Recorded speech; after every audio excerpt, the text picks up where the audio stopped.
à toutes, je me présente, je m'appelle Nadia, je suis coach sportive à Néoness. Aujourd'hui, nous allons voir comment étirer les adducteurs. Mais attention, après un effort intense, mieux vaut attendre 24 heures avant de faire un gros stretching pour préserver le muscle. Si jamais vous voulez quand même vous étirer après l'effort, restez en dessous de 30 secondes sur chaque exercice. Sinon, vous pourrez aller jusqu'à 1 minute. On commence avec le premier exercice, c'est parti. Nous allons commencer au sol. Seulement attention, évitons la position accroupie pour ne pas venir mettre trop de tension dans les genoux. Quand vous allez au sol, n'hésitez pas à plier et à avancer tranquillement. Premier exercice ici, la grenouille, c'est comme ça qu'on l'appelle, pour venir ici détendre les adducteurs.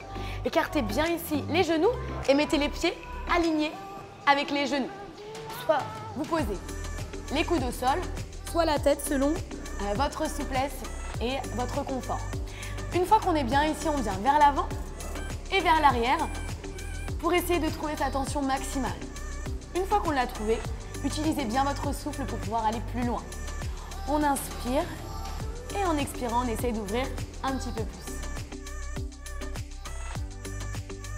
Deuxième exercice, ici, on vient écarter les jambes. S'il y a trop de tension dans vos genoux, n'hésitez pas à les plier, aucun souci. Pour plus de travail, venez ouvrir les jambes vers l'extérieur. Maintenant, on va imaginer qu'une main nous pousse dans le dos pour éviter de tasser les vertèbres. Ici, la première option, on vient mettre les mains derrière les fessiers et on vient avancer le bassin en mettant bien les pointes vers l'extérieur. Vous devez sentir une petite tension du coup entre vos jambes. C'est normal, c'est donc vos adducteurs qui s'étirent. Si vous voulez aller un petit peu plus loin, vous pouvez avancer le bassin.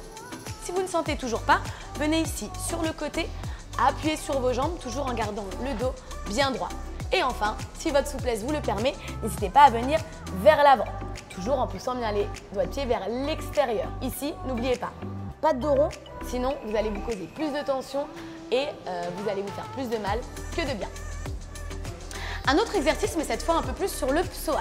Le psoas, c'est aussi un fléchisseur de la hanche qui prend toutes les mauvaises ondes. Quand vous êtes stressé, quand vous mangez mal ou quand vous n'étirez pas assez, vous aurez alors des tensions au niveau du dos, au niveau des jambes, donc il vaut mieux bien les tirer. Toujours ici, le pied flex, nous allons rouler sur le côté, la jambe pliée ou tendue selon votre aise. Ici, attention à ne pas être sur votre jambe. Décalez bien ici pour avoir une plus grande amplitude. Soit ici, vous restez en haut, ou sinon vous venez vous allonger en relâchant bien la tête. Pour aller plus loin ici, venez rouler un petit peu d'un côté et d'un autre pour trouver aussi votre tension maximale. Pour le dernier exercice, nous allons nous mettre contre le mur. Venez ici coller vos fessiers pour bien être proche du mur, c'est très important. On vient, on s'allonge, hop, les pieds sur le mur et les fessiers collés. Ici, on va venir ouvrir les jambes, soit les jambes pliées, si vous préférez, soit tendues. Vous allez tout de suite sentir ici la tension sur vos adducteurs. Ici, prenez une grande inspiration et en expirant, essayez d'aller un petit peu plus loin. Si vous voulez aller un petit peu encore plus loin, vous pouvez appuyer pas sur les genoux, juste au-dessus pour mettre une tension supplémentaire. Et enfin, troisième option, venez ouvrir les jambes vers l'extérieur pour avoir encore plus d'étirement. Et voilà, vous avez vu comment s'étirer les adducteurs et le psoas. N'hésitez pas à le faire après votre séance, moins de 30 secondes ou sinon 24 heures après et là jusqu'à 1 minute. Je vous dis à bientôt pour des nouvelles vidéos. N'hésitez pas à nous faire vos retours pour savoir quels muscles vous voulez vous étirer ou travailler. À très vite et n'oubliez pas, le sport, c'est mon dada.